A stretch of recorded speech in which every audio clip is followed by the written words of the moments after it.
Hi everyone, this is going to be a do-it-yourself build on a ammo can, a tent stove, which I've never done before. I have fairly simple tools, so I'm not doing any welding or anything like that.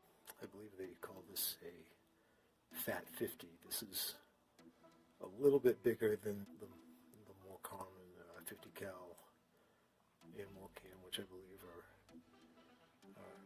6 by 7 by 12. This is also 12 inches long, but it is 6 3/4 inches wide and about 8.5, at least on the inside, 8.5, 8 3/4 inches tall. So a little bit bigger than the 50 cal can. So the first thing I did was you have to take this rubber seal out of here. It's really easy. Just grab it with a pair of needle nose and pull it out of there.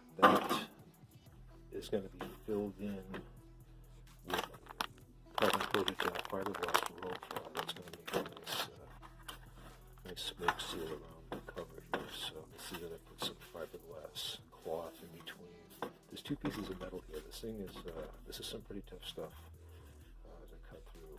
I put my food in between these two sheets. There's two sheets here. I still got to put a couple more rivets in here, and that's going to help too with keeping the smoke free with the lid here.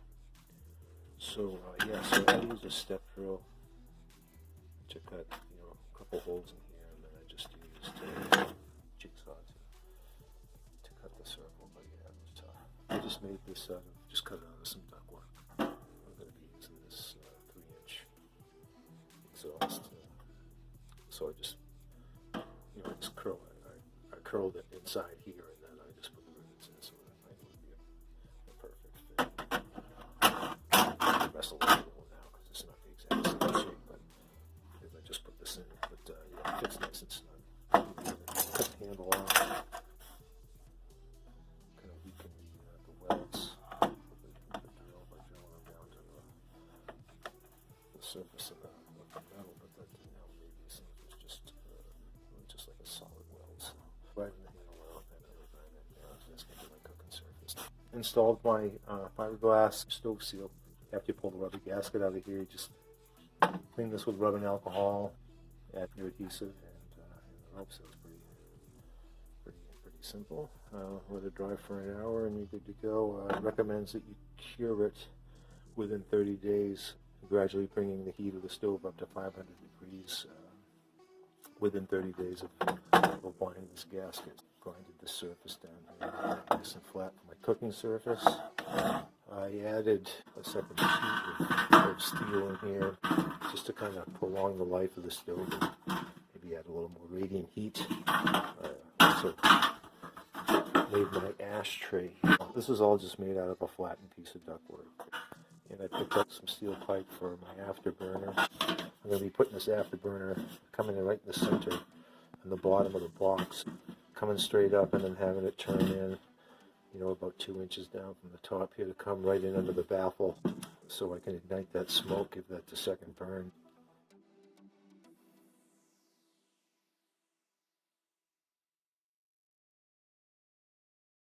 When you're working with metal and power tools, you always want to wear your safety goggles and gloves. Get to my door opening cut out. Got my baffle made out of ductwork.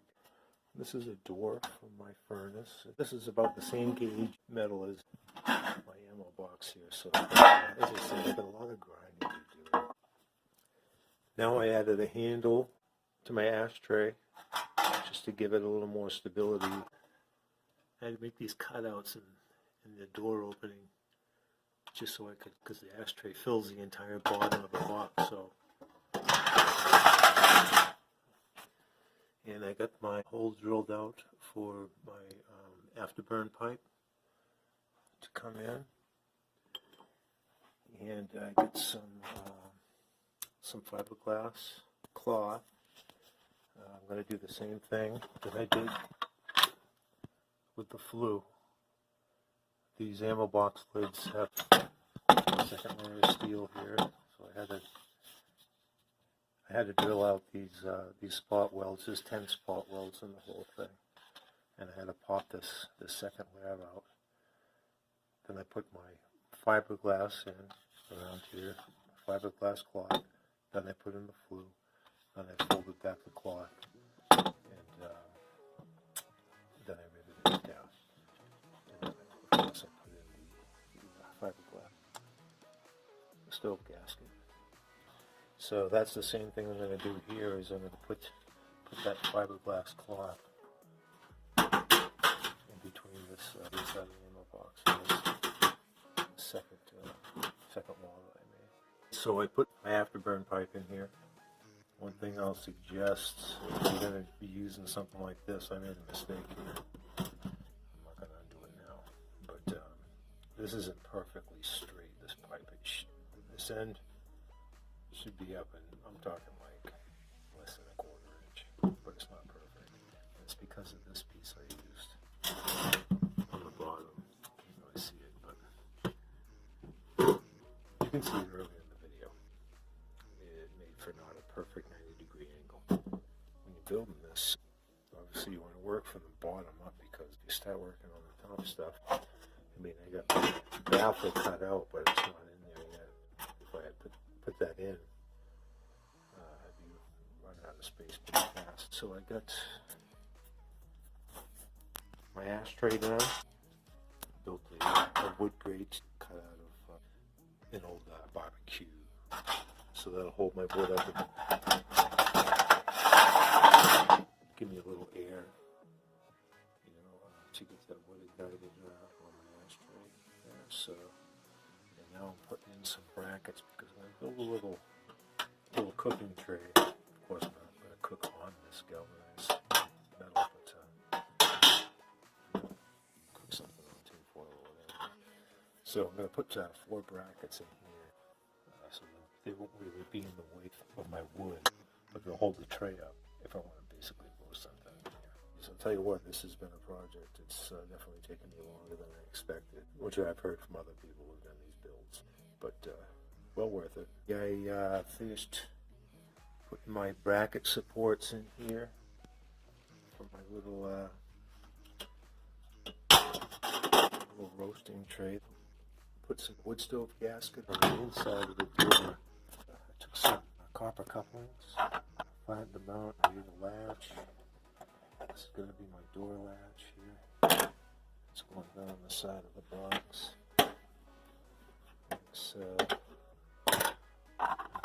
I also finished my air vent on the door, so I just got to put the door on.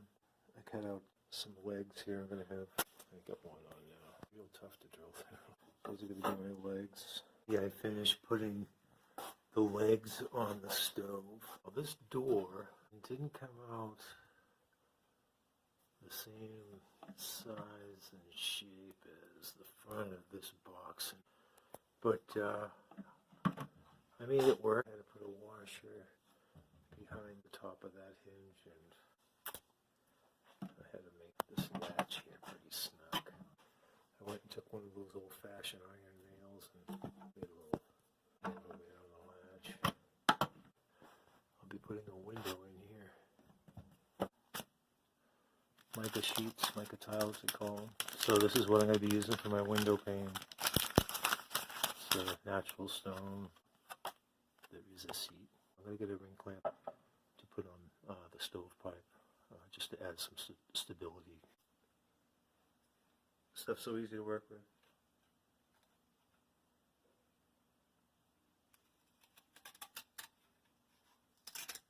Cut out a piece of metal. It's going to fit in between there. And just I'm gonna fold this metal over right about here. Cut off whatever excess I had. So basically, I'm going to be cutting out a piece so that when I fold it over, it's going to have like a 3/4 inch flap around the mica. I fold it over the metal, then I place the mica on there, and I traced out the size and shape of the mica, and then I drew a line about 1/4 inch inside of that, drilled a hole and snipped it out. Slide the mica in there. I'm going to put my bolts around the edge so it doesn't slide all the way up and down. Got a hole in the side of the box. Put in the fiberglass cloth. Slap on my frame. Bolt it in. I took my window frame. I traced out the opening there. Cut that out. Took a grinder. Smoothed it out, of course. I'm drilling my holes so that they're going to be right outside the edge of this mic because I'm really cutting it close on the lap here. When I finished drilling my holes on my window frame, then I went ahead and placed it right on the firebox here and drilled the holes through that I put on a sheet of fiberglass cloth there. Actually put a really thin layer of some gasket cement on there just to keep it in place. It's such a pain to work with the way it frays, especially with a thin strip like that. So I just stuck that on, and I stuck the frame in, and I bolted it in. I used some rivets. I didn't want this glass moving around inside this pane because it's such a small lap, as you saw earlier. Put in my smoke baffle. Very last rivet of the project. Done. I riveted my baffle in finally. So that's it. It's done. Straight.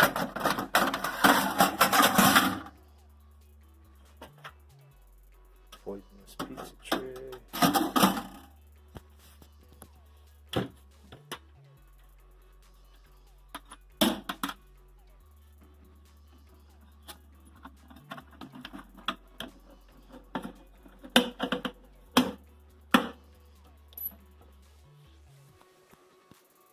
Nice package of mica they sent me.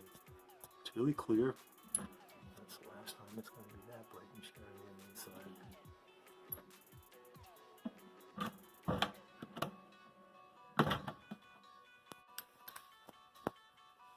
It was a fun project. Just the right amount of ugly.